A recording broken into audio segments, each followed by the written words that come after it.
All right, before we stitch a quilt, we want to prepare for joining the units. We've already made our quilt sandwich. We put all the layers together, and then what we're going to do is be able to join the two short sides to the middle, and then the long side will be attached. But from opposite sides of the center quilt, if you are not just finishing this as a wall hanging, the first thing we do is make a 2-inch basting stitch or running stitch along two opposite ends of the center of our quilt. And then see, the short side, we are stitching all the way to the edge of this piece, but leave this open. We're going to be joining this with top stitching. We are not sewing two sides together. So on the short sides, you stitch all the way to the edge and leave two opposite ends open for joining. And you'll see us demonstrate that in a future video. So see, these are the two short sides that will be joined after we've stitched and quilted just to that 2-inch allowance there. Okay, then on the long sides, this is very important. On both long sides, we're going to leave another 2 inches open. That's the first thing that we're going to do with no sewing until you quilted. After we have our sandwich made, we're going to stitch another running or a big basting line the whole length of this, because it will be joined here like this.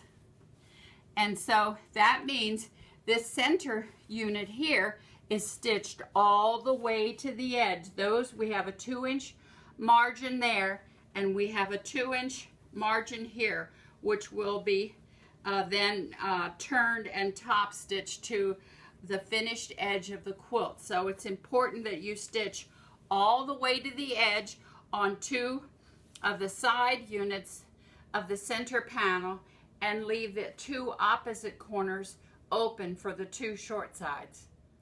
Okay, I told you I stitch my quilts with invisible thread on the top because I'm not crazy about adding an extra pattern to my quilt top, and I really don't want my stitches to show because I'm not that great of a machine quilter. So I mostly use clear, but I also use smoke when I go over just a dark area. For these so when I stitch the feathers, we're using this center line as a stem to work our feathers off of. I'm using clear thread there. But if I was working just on a solid dark area, then I would use the smoke on the top. And then it's very important to remember that we're only stitching up to that 2-inch margin. After we join the units, then we'll be finishing this stitching right here. Now your machine likes a drop of oil occasionally, and I do that when I change bobbins. My Bernina, I like this. When you're using invisible thread, often your bobbin thread will come to the top. There'll be little bobbin pops. And so when you're working with invisible thread, what you need to do is increase the tension in the bobbin. And you can do that two ways. The Bernina has a little needle on the bobbin case, and just by threading that, you're going to be increasing the bobbin tension. So you just thread that eye of the needle on the bobbin case in the Bernina, and that automatically tightens the tension. But you can also reduce the top tension by putting it to a lower number. That will work. And most of the invisible thread that you find in your fabric stores is 0.004. But I've learned that the heavier invisible thread, your machine will like it a lot better. 0.006 or 0.005. If you search on the internet, you can find it. And then I like to use a thread holder, but I also attached a safety pin to the top of this thread holder, because invisible thread, as it comes off the spool, sometimes it wants to get tangled around here, and then it'll stop your machine. You may even break a needle. So it's a good idea. You can turn that safety pin, that's just a safety pin, so that's giving me an extra eye to thread here, through here.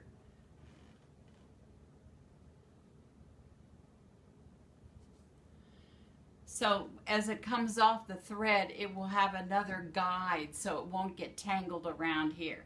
So then you just thread your machine according to your instructions. Working with invisible thread is both a blessing and a curse. A blessing because your stitches really don't show on the top and you're adding nice texture. A curse is because you can't see it. So I always keep a small sandwich together or close by to practice. After I load the machine, bring your bobbin thread up. So you have both threads on top. I hold it till I get started.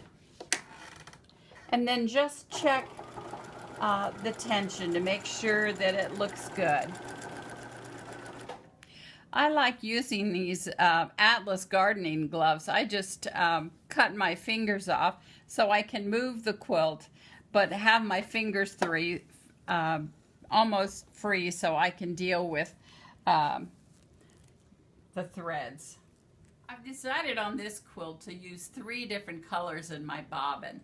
We wanted these feathers to show up because my friend Hazel did such a nice job to show those. And so we've used this a darker reddish purplish color, and then we pretty much matched the thread to the back for most everything else, but the doves are going to be in white. We hope this will be a more interesting back. Traditional quilt, you sew the whole top together first, then make your sandwich, and then you decide, you have to figure out how you're going to quilt this quilt. But in this technique, your decision is made for you because there is no sewing in it yet. The first thing you have to do is stitch down, anchor all of the pieces. You're essentially outline stitching everything, top stitching it, and that pops the design out on the back of the quilt, all the outlines of every individual piece. It's kind of like stitching in the ditch, and your design pops out on the back. And then you just decide whatever you want to do to fill in the shape. We've decided to do feathers in some of these long pieces of the star. And then we just do a lot of echo quilting in some of these shorter pieces. We'll just be doing some straight echo quilting. But see here, we have our 2-inch margin that we've saved. So we don't want to do this echo quilting in that little piece right now. After we join these sides together, then we'll finish that little area. So you can make decisions like that, so it doesn't look like you've stopped and started at a certain place. That will be nice to have that a continuous line after we've joined that unit. But for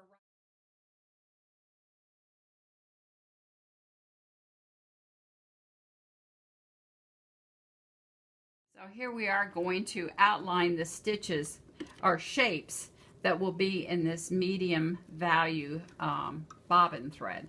See, invisible thread is on the top. And I'm using my open toe free motion foot so that I can go in any direction. I just put a couple straight stitches in here to kind of lock that in place. And this is an old mechanical machine. It's a 1008. I set the width, the zigzag width, on 1.5 or 1.6. You can use a long arm machine quilting machine, But then you have to stitch very, very close to all of those edges and take a little bite into here once in a while. But if I'm doing a bed quilt and I have my zigzag machine, I like to do a zigzag stitch because it holds everything down nicely. Applique stitches are small, so my width is 1.5, and on my electronic machine it's 1.6. So I just lock this with a couple straight stitches, and now I'm just stitching straight down there, trying to keep my pattern edge right there in the middle. Because I'm making a washable quilt, I want these pattern pieces to be anchored down securely. So when I come to the end, the nice thing about the free motion foot is that you don't have to keep turning your quilt in every direction like you would if you had a traditional walking foot on there. But I can just put this on straight stitch now and just run along the edge to come over to a new area. You just kind of have to fold your quilt up or roll it up and come over here to another area, and then you can put it on zigzag again and go in the other direction.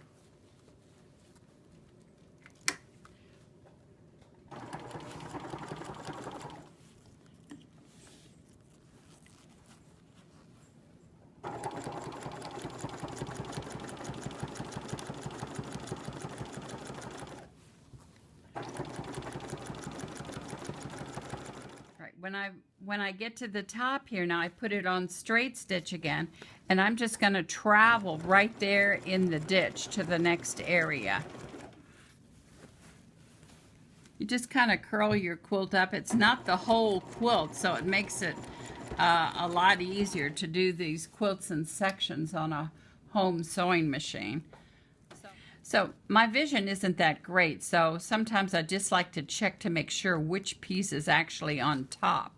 And so I'm trying to get my needle at least on that side so that I'm holding down, locking down everything.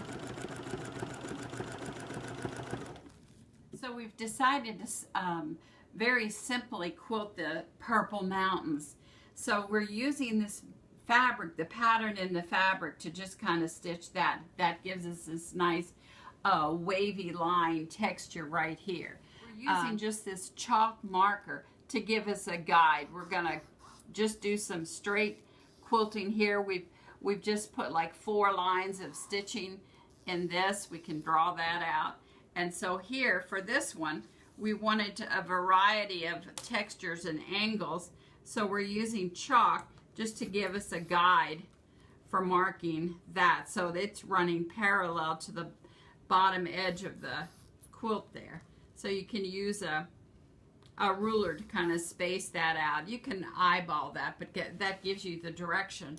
And then for these, we're stitching, just echo quilting these again, and those were a little closer together. And then this one we're stitching in this direction. All right, we've pointed out how we've left this 2-inch margin along the long side of the quilt that's going to be attached to the center units. But it's also a good idea on these long pieces. We've used spray base to put this quilt together. But we should anchor some of the sides together too. You can either start stitching on some of these long pieces or put a basting thread on the bottom so this quilt sandwich doesn't start coming apart. On most quilts you start stitching from the center out, but it's a good idea to stitch some running based, or you can just start stitching on some of these long pieces down just to keep it together so it doesn't all come apart, you know, when we're stitching and quilting all at the same time, because you're manipulating the quilt. So just by anchoring some of these outside pieces, or take a running basting stitch along the edge just to secure your quilt top.